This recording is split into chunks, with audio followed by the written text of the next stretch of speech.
Hello students, myself Karan Sonagra and welcome to the chapter number 13, Electric Current and its Effect.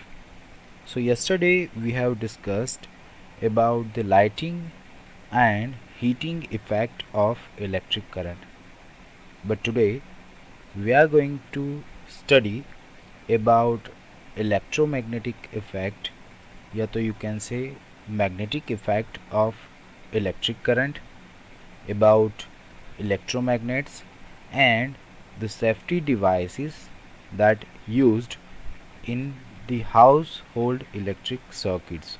So let's start our today's session with the safety devices which are used in household electric circuit. Students, we know that we are using many devices which use the heating effect of electric current. Say for an example, water heater, hot plates, heaters, electric irons, hair dryers. So these all instruments convert electrical energy into heat energy. ये जो सारे instruments है, ये सारे devices है, वो क्या करते हैं? They convert electrical energy into heat energy, right. So ये जितने भी इंस्ट्रूमेंट्स है वो तो बहुत महंगे आते हैं. तो we are using many safety devices to protect them. So let's see what are those safety devices. So we use fuses and miniature circuit breakers which is also called MCBs. So fuse हम लोग use करते हैं और MCBs use कर सकते हैं to protect these devices. ये सारे डिवाइसेस को हम लोग प्रोटेक्ट करने के लिए we use fuse and MCBs. मगर किससे प्रोटेक्ट करने के लिए? तो एक्सेसिव करंट फ्लो, या तो आप ये बोल सकते हो कि इलेक्ट्रिकल ओवरलोड. जो ये ज़्यादा करंट फ्लो हो रहा है या तो ओवरलोड हो रहा है, उससे इन सारे डिवाइसेस को आप ये बोल सकते हो कि सारे डिवाइसेस बिगड़ सकते हैं, राइट. तो ये ना हो इसलिए हम लोग क्या करेंगे? We use fuse and MCBs to protect them. So let's talk about fuse. तो fuse is looked like this. इस तरह का होता है फ्यूज़ कि जिसमें ये आप देख सकते हो कि स्प्रिंग लाइक स्ट्रक्चर है. इट्स अ वायर और you can say it's a thin strip of metal जो किससे बनी हुई होती है? टीन और लेड से, या तो टीन से या तो लेड से बनी हुई होती है, जिसका मेल्टिंग पॉइंट है इट इज़ लो. उसका मेल्टिंग पॉइंट कैसा होता है? बहुत कम होता है, नॉर्मल वायर से कम होता है. तो उसकी वजह से क्या होता है कि when ever the excessive current flows through this wire, it उसकी वजह से इसमें ज़्यादा हीट एनर्जी प्रोड्यूस होगी. या तो आप ये बोल सकते हो कि ज़्यादा करंट पास होगा तो ज़्यादा हीट एनर्जी प्रोड्यूस होगी, और जैसे ही इसमें हीट एनर्जी प्रोड्यूस होगी इसका टेम्परेचर क्या हो जाएगा? इंक्रीज़ हो जाएगा.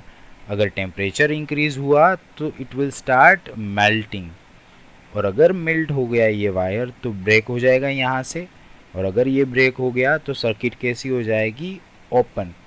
और एक बार सर्किट ओपन हो गई तो उसमें से करंट पास नहीं होगा, और अगर करंट पास नहीं होगा तो हमारा डिवाइस क्या हो जाएगा? प्रोटेक्ट हो जाएगा, राइट. सो दिस स्ट्रिप और metal wire which is made up of tin or lead which has lower melting point than the normal electrical wire. So when the charge flow increases, right, तो जब भी ये charge ज़्यादा flow होगा, या तो आप ये बोल सकते हो कि इलेक्ट्रिकल करंट ज़्यादा फ्लो होगा, तो there are chances to get damage. जो हमारा डिवाइस है वो डैमेज होने के चांसेस रहते हैं. या तो आप ये बोल सकते हो कि when the voltage fluctuate and rises, जब वोल्टेज है वो फ्लक्चुएट होते हैं और इंक्रीज़ होते, तो हमारा, आपने कभी देखा है कि हमारा फ़ैन जो है वो ज़्यादा स्पीड से घूमने लगा, या तो बल्ब है वो फ्लिकर करने लगा, right.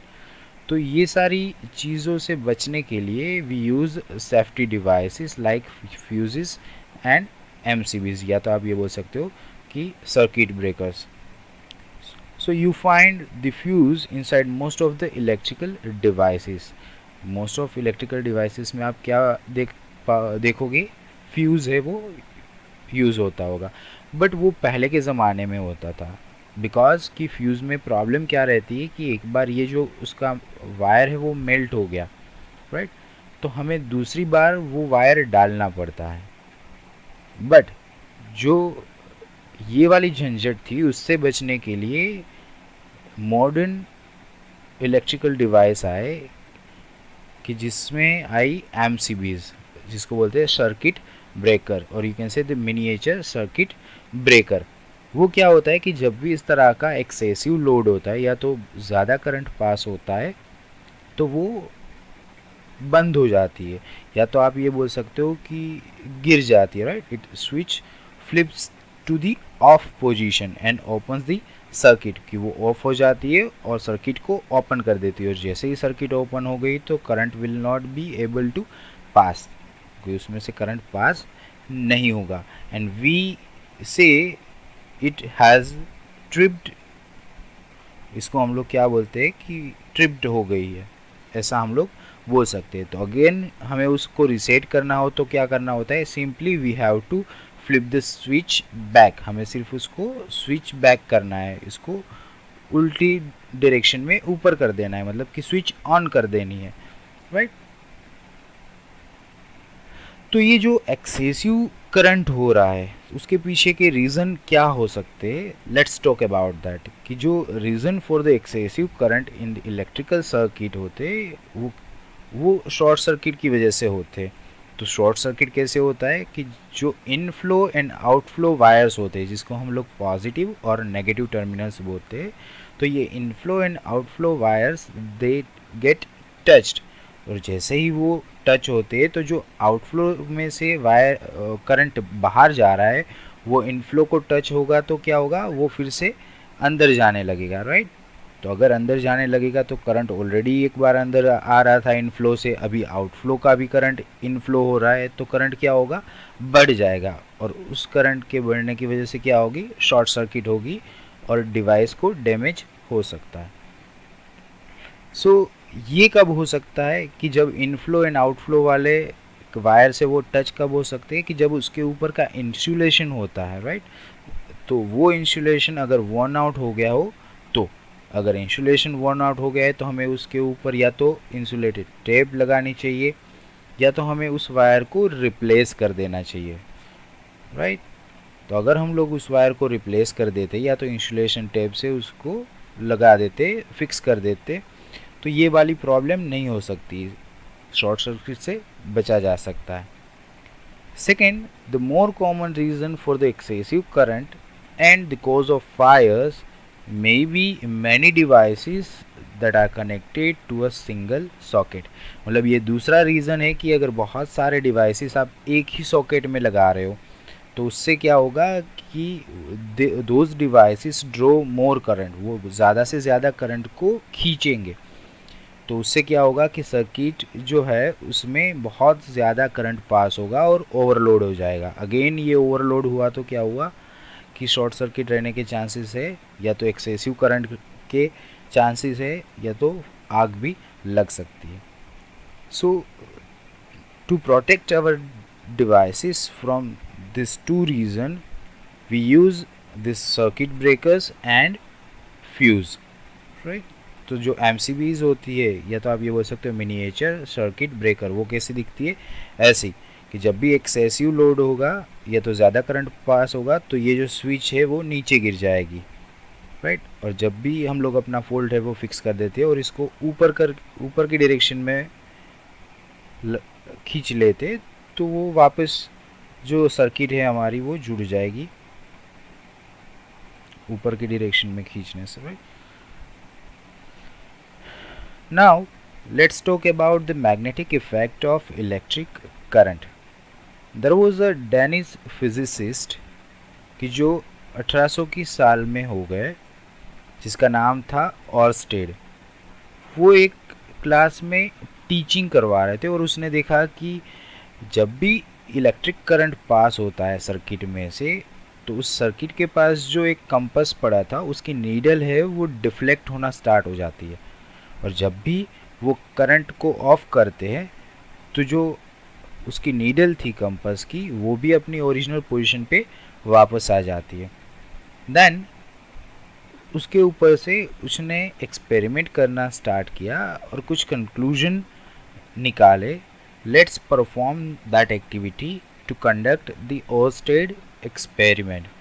So to perform this activity you need copper wire, 3 1.5 cells, a bulb, a switch and a small compass. You need to connect one cell with the switch and bulb, and also you have to place the compass near to this circuit. Then when you close the switch, you need to observe what happens to the compass. Then open the switch and observe what happens now. Then after you have to reverse the direction of cell, मतलब कि जो पहले positive था उसको अब negative बना दो और जो पहले नेगेटिव था उसको अब पॉजिटिव बना दो. And then reconnect the wires, close the switch and observe the compass. After that you have to add 2 more cells to the circuit and does the needle deflect the same way, वो आपको check करना है क्या पहले के जैसे ही needle है वो डिफ्लेक्ट कर रही है या नहीं. तो सर्किट विद वन सेल, कि जब एक सेल होगा तो उसका डिफ्लेक्शन है वो थोड़ा कम होगा. जब आपने उसको रिवर्स किया तो आपका जो डिफ्लेक्शन होगा वो उल्टे डायरेक्शन में हो जाएगा. मगर जब आपने ज़्यादा सेल को अटैच किया, ज़्यादा सेल आपने ऐड किए, तो क्या होगा कि ज़्यादा करंट पास होगा, और ज़्यादा करंट जैसे ही पास होता है तो जो मैग्नेटिक फील्ड उसमें जनरेट हो रहा है वो ज़्यादा होगा और वो ज़्यादा स्ट्रॉन्ग होगा. तो जो डिफ्लेक्शन कंपास का मिल रहा है, कंपास की नीडल का, वो डिफ्लेक्शन भी ज़्यादा हो जाएगा.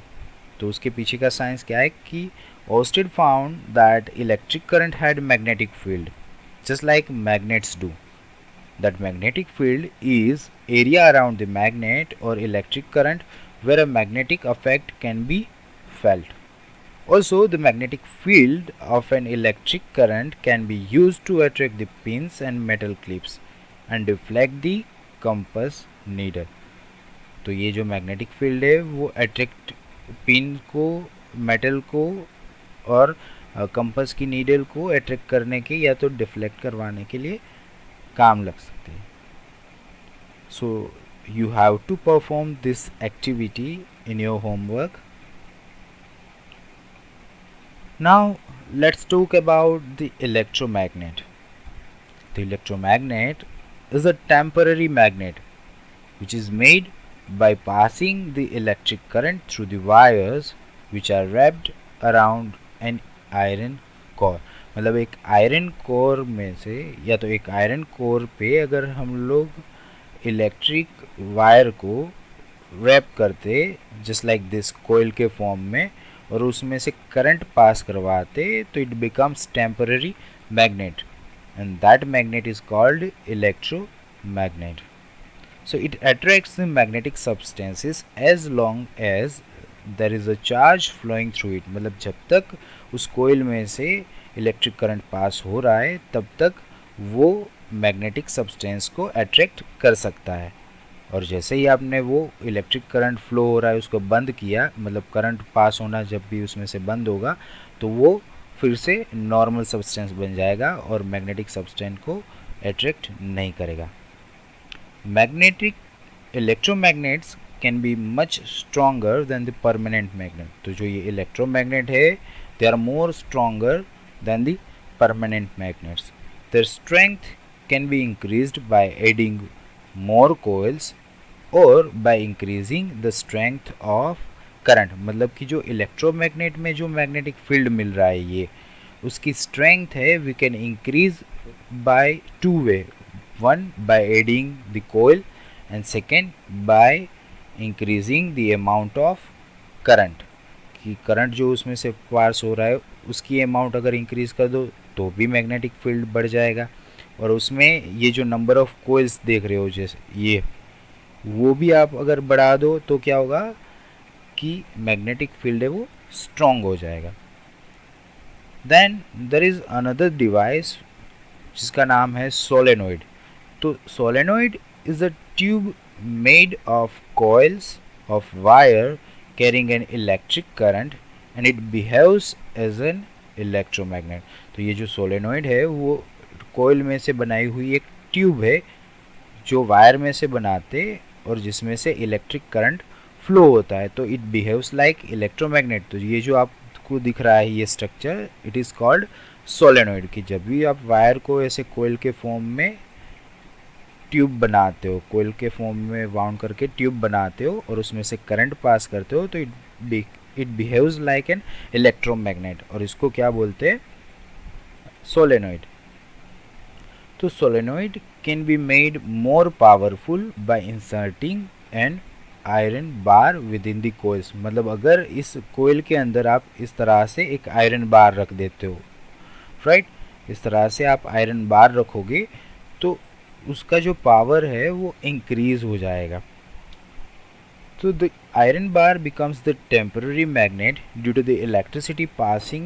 This further increase the strength of magnetic field and also by increasing the number of coils and by increasing the strength of current.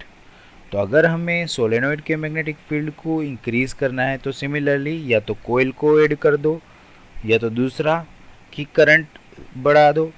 यहाँ पे तीसरा एक ऑप्शन ये भी मिलता है that we have to if we want to increase the magnetic field. यहाँ पे तीसरा ऑप्शन ये रहता है कि आप आयरन बार को यहाँ पर सोलेनोइड के बीच में इंसर्ट कर दो। तो जैसे ही आप आयरन बार को इंसर्ट कर देते हो तो भी उसका मैग्नेटिक फील्ड है वो इंक्रीज हो जाता है। Now let's talk about electromagnets.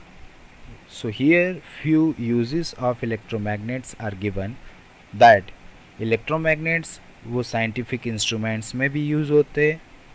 They are also used to store the information on computers hard drive. They are used to lift the heavy loads by the cranes. They are used in doorbell and also in many household devices such as mixer, fridges, washing machine कि जिसमें हम लोगों को Motors को run करने की ज़रूरत रहती है। सो ये ऑलमोस्ट सब के सब क्या होते हैं, इलेक्ट्रोमैग्नेट्स होते हैं। So this here you can see the 5 uses of electromagnet कि साइंटिफिक इंस्ट्रूमेंट में यूज़ होता है, कंप्यूटर्स की हार्ड ड्राइव में यूज़ होता है, हैवी लोड को लिफ्ट करने के लिए यूज़ होता है, डोरबेल में यूज़ होता है, मिक्सचर, फ्रिज, वॉशिंग मशीन या तो जहाँ पर भी मोटर्स होती है वहाँ पर इलेक्ट्रोमैग्नेट्स यूज़ होता है। Now let's see how electric bell और या तो इलेक्ट्रिक डोरबेल वर्क्स। तो आपने घर पे देखा ही होगा कि जो पुरानी वाली डोरबेल है वो कैसी दिखती होती है, ऐसी कि जिसमें ये इलेक्ट्रोमैग्नेट है, ये एक कॉन्टेक्ट स्क्रू है, ये हैमर है जो छोटी सी यहाँ पर आपको दिख नहीं रही होगी शायद, बट यहाँ पर आप देख सकते हो ये हैमर है। फिर ये गोंग है, ये स्विच है, ये बैटरी है, राइट। तो इसी की सर्किट डायग्राम यहाँ पर देख सकते हो कि बैटरी है, switch, metal strip, contact screw, hammer, gong. So this are the devices, या तो ये बोल सकते हो ये सारी चीज़ें हैं जो बेल में यूज़ होती है।